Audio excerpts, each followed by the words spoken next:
Kendati pada bulan Mei 2023 Sumsel mengalami deflasi ke angka 0,04%, namun pihak Badan Statistik Sumsel justru mencatat adanya penurunan pada nilai tukar petani atau NTP sebesar 2,03%.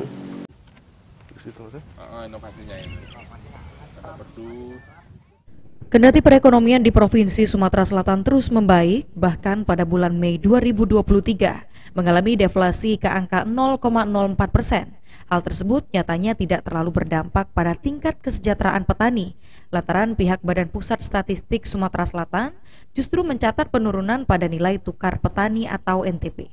Diterangkan oleh Kepala BPS Sumatera Selatan Muhammad Wahyu Yulianto, pada bulan Mei 2023 nilai tukar petani justru terpantau mengalami penurunan sebesar 2,03% dibandingkan NTP April 2023 atau dari sebelumnya sebesar 105,17 menjadi 103,03.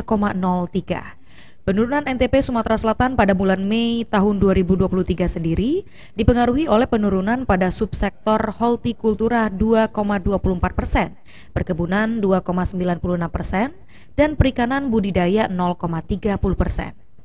Meski begitu, penurunan angka NTP sendiri dinilai tidak terlalu buruk, lantaran masih di atas angka 100 yang berarti daya tukar petani masih lebih baik ketimbang nilai konsumsinya. Sementara yang perlu diwaspadai adalah kondisi inflasi akibat harga beras yang biasanya akan mengalami kenaikan menjelang hari besar seperti Idul Adha.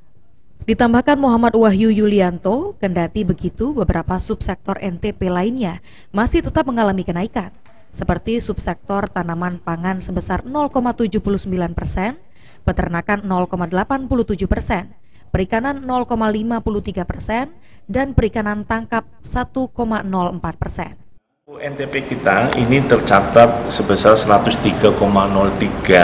Sebenarnya kalau kita melihat keterbandingan dari nilai titik angka NTP ini masih di atas 100 ya, masih di atas 100, ini cukup bagus. Artinya apa?